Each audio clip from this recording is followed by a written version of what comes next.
राम राम जी।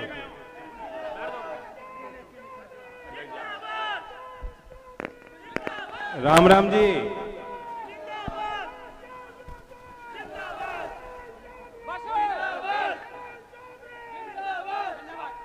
इस नौजवान को तो माइक की जरूरत नहीं।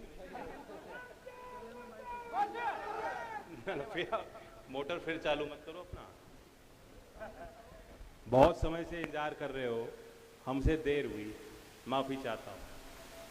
हमारे दोनों जो प्रत्याशी हैं, आपके प्रत्याशी यहाँ खड़े हैं, आप भी बैठो आराम से, अभी तो बहुत आपको मेहनत करनी है। प्रत्याशी की मैं जानता हूँ कितनी दुर्गति होती है। चुनाव के समय तो उसे भैंस भी दिख जा तो क्या, अम्मा मुझे ना बोलियो, वोट दे दियो। तो इन दोनों को तो बहुत मेहनत करनी है, पर किस्मत साथ दे रही है कि पहले चरण में इनका काम हो जाए।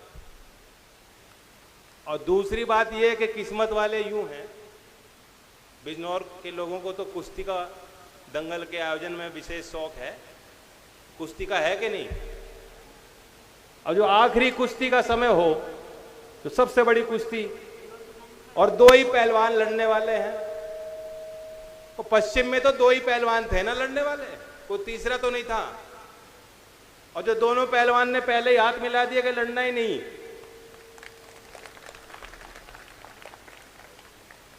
तो है कि नहीं किस्मत वाले? इनकी किस्मत की रखवाली कौन करेगा? आप। और क्यों करनी है? कारण तो बहुत हैं। हम एनडीए में हैं, 10 साल हम विपक्ष में रहे, और विपक्ष में जो भूमिका होती है सवाल उठाने की, विरोध करने की, लाठियां भी खानी पड़ती हैं। सरकार में जो भी ताकत हो, उनकी कोशिश होती है कि जनता में शांति बनी रहे, विरोध के स्वर ना उठे। तो वो सब भी अपने कंधों पे लोकदल के कार्यकर्ताओं ने लिया है, इसमें कोई शक नहीं। और मैं आपको धन्यवाद देता हूं, लोकदल के कार्यकर्ताओं को, बिना किसी सत्ता के, बिना किसी लालच के, मेरे हर मोड़ पे, और मुझसे पहले चौधरी अजीत सिंह जी के साथ, और उससे पहले चौधरी चरण सिंह जी के साथ आप डट के खड़े हैं। मैं आपको धन्यवाद देता हूं। और कार्यकर्ता नहीं होता तो लोकदल नहीं होता, और लोकदल नहीं होता तो किसान का, मेरा गरीब गांव और देश की समृद्धि के लिए जो रास्ते आज, जो संभावनाएं खुल रही हैं, वे रास्ते भी हमेशा हमेशा के लिए बंद। कार्यकर्ताओं की बड़ी भूमिका होती है। भारतीय जनता पार्टी के अध्यक्ष जी यही कह रहे थे, छोटी छोटी जिम्मेदारी लो, बड़ा ठेका मत ले लो अपने कंधों पे। हमारे लोकदल के कार्यकर्ताओं को भी सीख लेनी चाहिए। हमें कुछ आदत है बड़ी बात कहने की।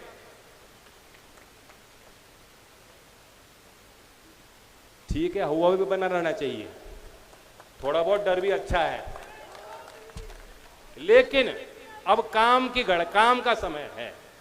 किसान जानता है काम, मेहनत, जब अपने खेत में जो है फसल की रखवाली कैसे करनी है, और कटाई के वक्त पे और मंडी तक कैसे वो पहुंचाना है, अब वो काम का वक्त है। तो बड़ी जिम्मेदारी, अपने से ऊपर की तस्वीर मत देखिए कि क्या होगा।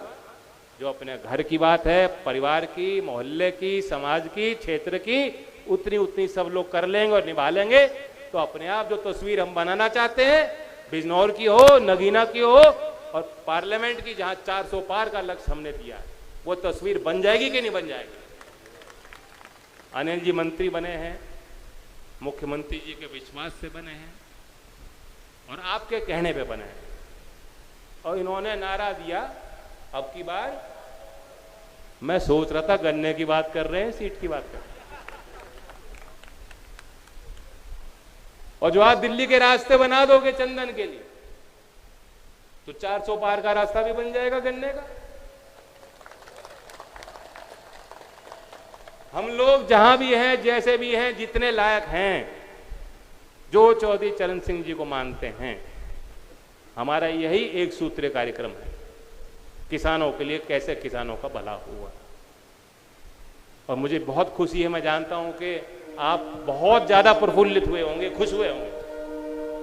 भोकरहेड़ी में 2 दिसंबर की वो तारीख, 2 दिसंबर भोकरहेड़ी में सभा चंदन ने कराई थी और मैं पहली बार आप मौजूद हैं। मैंने उस मंच से कहा था कि हमारी इच्छा है कि चौधरी चरण सिंह जी को भारत रत्न मिल जाए। तब मुझे नहीं मालूम था और आप सबने पुरजोर उसका समर्थन किया। करने को तो इससे पहले भी सरकारें रही, वे भी कर सकती। इच्छा शक्ति होनी चाहिए। पहली बार भारत सरकार ने सोचा कि सम्मान उस नेता का होना चाहिए जिसने गांव की गलियों से उठकर और गांव के छोटे छोटे पाठशालाओं में पढ़ने वाले नौजवान और खेत में कामगार मेहनत करने वाले, उनके हौसले को बढ़ाने के लिए ऐसे नेता को हम भारत रत्न देते। पहली बार किसी सरकार ने सोचा है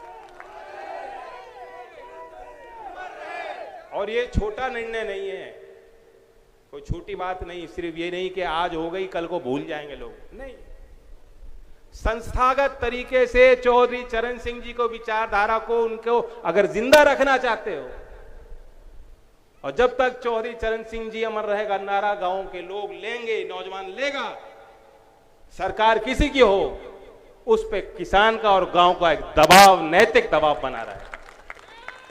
और हम और आप नाराएं लेना भूल जाएंगे तो कितना ही अच्छा मंत्री और प्रधानमंत्री और एमपी क्यों ना हो, मजाल है कि गांव में चला जाए, कोई जरूरत नहीं पड़ेगी। देश की बदलती तस्वीर में आज भी चौधरी चरण सिंह जी की विचार प्रासंगिक हैं, प्रभावशाली हैं।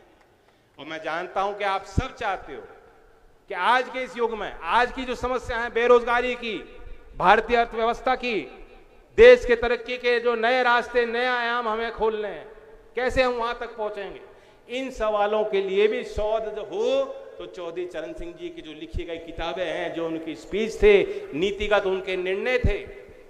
मैं सवाल पूछना चाहता हूं कि आप नहीं चाहते कि आज के नए युग का नौजवान जो विश्वविद्यालयों में पढ़ रहा है, जो मेरठ चौधरी चरण सिंह विश्वविद्यालय में पढ़ रहा है, अगर वो चाहता है कि मैं पीएचडी करना चाहता हूं, मैं शोध करना चाहता हूं, मैं अनुसंधान करना चाहता हूं चौधरी चरण सिंह जी पे, अगर भारत रत्न ना मिला होता तो ऐसे नौजवानों को कोई सुविधा विश्वविद्यालय से या सरकार से या हम लोगों से नहीं मिल पाती। संस्थागत तरीके से अब मिलेगी, नए विचार उससे निकलेंगे, आज की समस्याओं के नए समाधान भी उससे निकल सकते हैं। क्योंकि चौधरी साहब एक विजनरी लीडर थे, वो छोटी सीमाओं तक नहीं उनको बांधा जा सकता। वो एक समाज के नेता नहीं थे, एक क्षेत्र के नेता नहीं थे। हम लोग जानते हैं कि किसानों के लिए उन्होंने मजबूत वकालत की, लेकिन आप लोग अनभिज्ञ नहीं हैं। आप जानते हो कि देश में जो सबसे गरीब वर्ग है, वंचित समाज के लोग, अनुसूचित जात के लोग, पहला इस देश में उदाहरण बनाया कि उस समाज के लिए आरक्षण और जमीन का मालिकाना हक जब पटवारियों को एक कार्यक्रम के तहत उन्होंने हार किया था और लेखपाल की भर्ती की थी, चौधरी चरण सिंह जी ने वो सोचा। और कितने अनेकों उदाहरण मैं दूंगा, मुझे आपको तो बताने की जरूरत नहीं, चौधरी साहब के बारे में आप जानते हैं। मैं जानता हूं आप खुश भी हो कि भारत सरकार ने निर्णय लिया 30 तारीख को राष्ट्रपति भवन में कार्यक्रम होगा, भव्य कार्यक्रम होगा। राष्ट्रपति के जो सम्मान वो देंगे वो मैं आपकी तरफ से हासिल करूंगा, ग्रहण करूंगा, लेकिन मैं समझूंगा कि भारत रत्न का ये सम्मान मैं नहीं ले रहा, चौधरी चरण सिंह के परिवार के नाते आप ले रहे हैं। बिजनौर का, नगीना का, गांव गांव का बच्चा ले रहा है, यहां की महिलाएं ले रही हैं, यहां के किसान ले रहे हैं।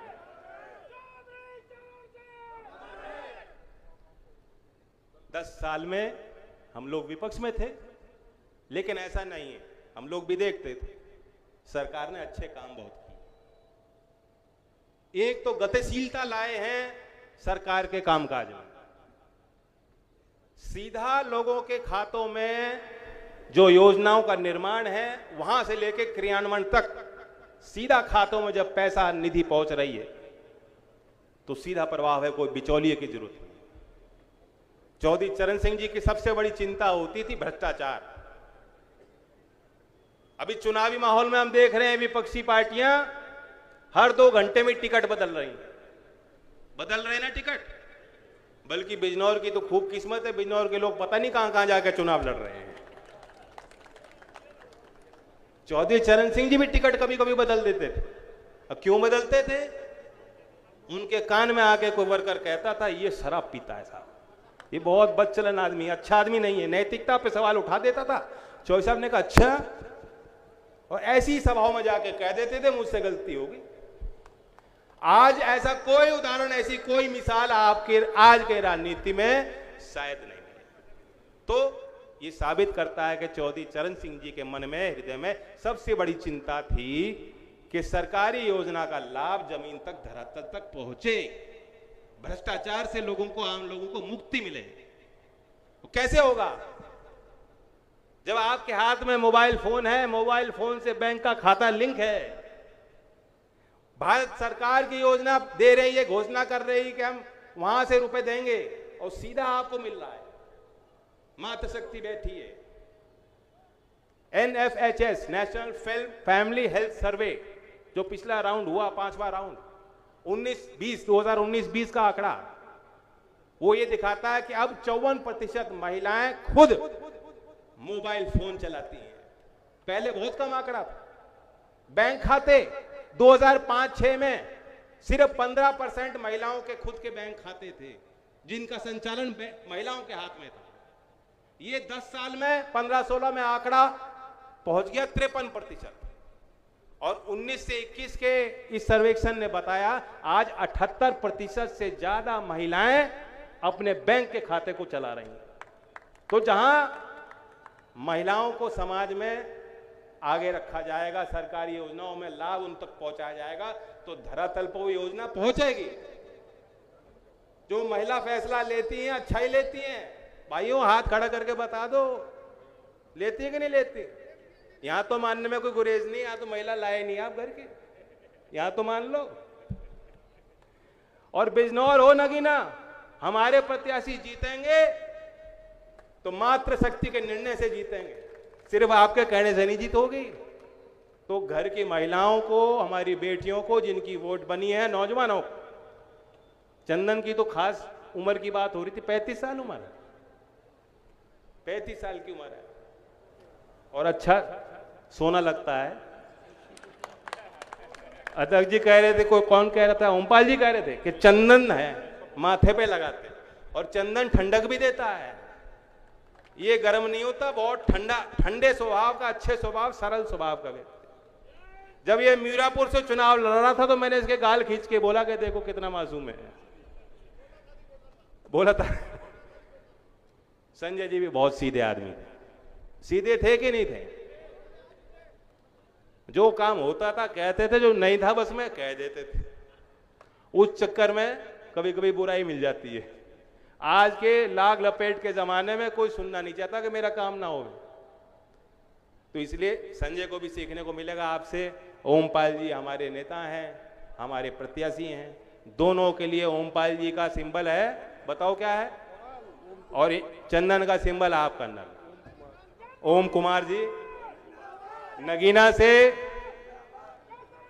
हमारे कमल के फूल का, उनका लोटस का सिंबल, और हैंडपंप नल का सिंबल आपके चंदन चौहान।